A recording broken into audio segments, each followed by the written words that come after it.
जैसे जैसे चुनाव नजदीक आ रहा है वैसे वैसे प्रेशर पॉलिटिक्स और ज्यादा बढ़ती नजर आ रही है। अब देखिए एनडीए खेमे में ही सीट को लेकर के मारामारी चल रही है, जहां एक तरफ जीतन राम मांझी ने कल एक बड़ा बयान दे दिया। जीतन राम मांझी ने कहा कि हमें 15 सीट चाहिए और अगर हमें 15 सीट नहीं मिलती है तो हम 100 सीटों पर अकेले चुनाव लड़ेंगे, जिसको लेकर के देखिए अब सियासत तेज हो गई है। लगातार अलग अलग पार्टियों के नेता की तरफ से बयान सामने आ रहे हैं। क्या कुछ उस पर सियासत हो रही है, इस रिपोर्ट के जरिए दिखाते हैं।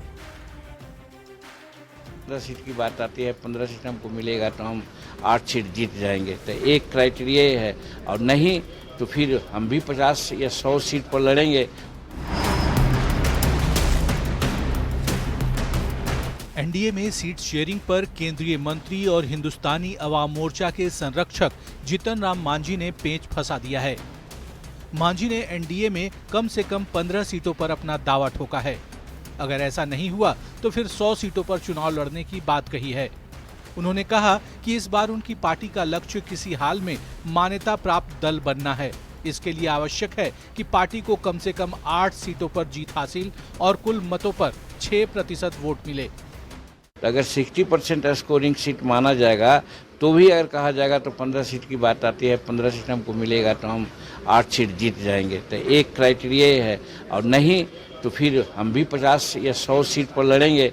हर जगह हमारा 10,000 15,000 हमारा वोटर्स है, जीत करके 6% हम वोट ले आएंगे, हम मान्यता प्राप्त कर लेंगे। 15 सीट की डिमांड पूरी नहीं होने पर 100 सीट पर चुनाव लड़ने के जीतन राम मांझी के बयान पर सियासत गर्मा गई है। मांझी के बयान के बहाने महागठबंधन के नेताओं ने तंज कसा है, जिस पर सत्ता पक्ष के नेताओं ने भी पलटवार किया है। देखिए, एनडीए में सीट बंटवारे पर पेच फंस गया है, सिर्फ फुटबॉल शुरू हो गया है। अब आदरणीय जीतन बाबू मांझी जी ने कहा है कि अगर हमको उचित सीट नहीं मिला तो 100 सीटों पर चुनाव लड़ेंगे। उनको लड़ना भी चाहिए, लेकिन हमें लगता है उनको 10 सीट भी नहीं दिया जा रहा है। सिर्फ जीतन राम मांझी ही नहीं, चिराग पासवान जी भी वहाँ खफा है, उनका भी अपमान हो रहा है। जाति के नाम पर मांझी जी और पासवान जी को लगातार अपमानित किया जा रहा है। और हम सभी लोगों का एकमात्र लक्ष्य है बिहार में एनडीए की सरकार बनाना। 225 सीटों का जीत का लक्ष्य है, और उस लक्ष्य के लिए सभी हमारे सहयोगी गठबंधन के लोग, एनडीए के साथी काम कर रहे हैं। सीट किसको कितना होगा ये कोई मायने नहीं रखता है। देखिए, एनडीए में सीटों को लेकर कोई विवाद नहीं है। जीतन राम मांझी जी एनडीए के वरिष्ठ और सम्मानित सहयोगी हैं, सभी उनका बड़ा सम्मान करते हैं, लेकिन एनडीए में सीटों का बंटवारा सामूहिक सहमति से शीर्ष नेतृत्व द्वारा होता है। चुनावी साल में सीटों की दावेदारी पर सियासत तेज हो गई है। एक तरफ महागठबंधन में सीटों को लेकर रसाकसी जारी है, तो एनडीए में सीटों के बंटवारे पर तनातनी है। मांझी ने 15 सीटों की डिमांड कर एनडीए की परेशानी बढ़ा दी है। न्यूज़ 18 के लिए गया से एलन लिली और पटना से आनंद अमृतराज की रिपोर्ट। तो देखिए, जीतन राम मांझी ने भले सीटों पर पेच फंसा दिया हो, लेकिन बीजेपी प्रदेश अध्यक्ष दिलीप जायसवाल का कहना है कि कहीं कोई मनमुटाव नहीं है, बिल्कुल चट्टानी एकता के साथ हम खड़े हैं और सीटों पर भी कोई विवाद नहीं है। पांचों दल पांडव की तरह खड़े हैं।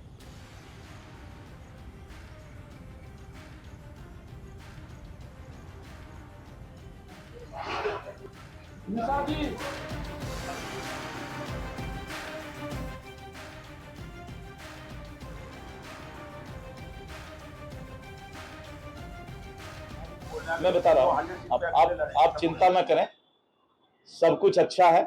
एनडीए चट्टानी एकता के साथ आप देख रहे हैं कि विधानसभा सम्मेलन कर रहा है, जिला का सम्मेलन कर लिया, सब बहुत अच्छा है, क्योंकि हम पांडव हैं, हमारी 5 पांडव की ताकत है।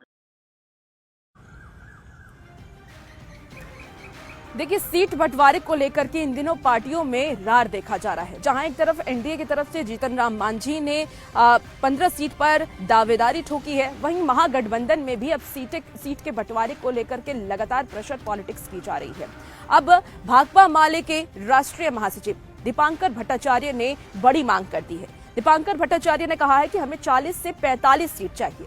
और भी पार्टियों से उन्होंने ये गुजारिश की है कि आप 200 सीट तक लड़िए, लेकिन 43 सीट हमारे लिए छोड़ दीजिए। उन्होंने एक और बड़ा खुलासा किया है कि इस महीने के अंत तक सीट का बंटवारा हो जाएगा और हम चाहते हैं कि हमारी पार्टी को 40 से 45 सीट दी जाए। हमने तो बहुत साफ साफ कहा था 243 सीट है, इसमें 40-45 सीट पर हमारी पूरी तैयारी है। जितना बाकी सहयोगी दल वो माले पर भरोसा कर सकते हैं। 243 में 43 की जिम्मेदारी हम लोगों की है, शेष 200 सीट बाकी तमाम दल संभाल ले। इस पर बात होगी, हम लोग तैयारी कर रहे हैं।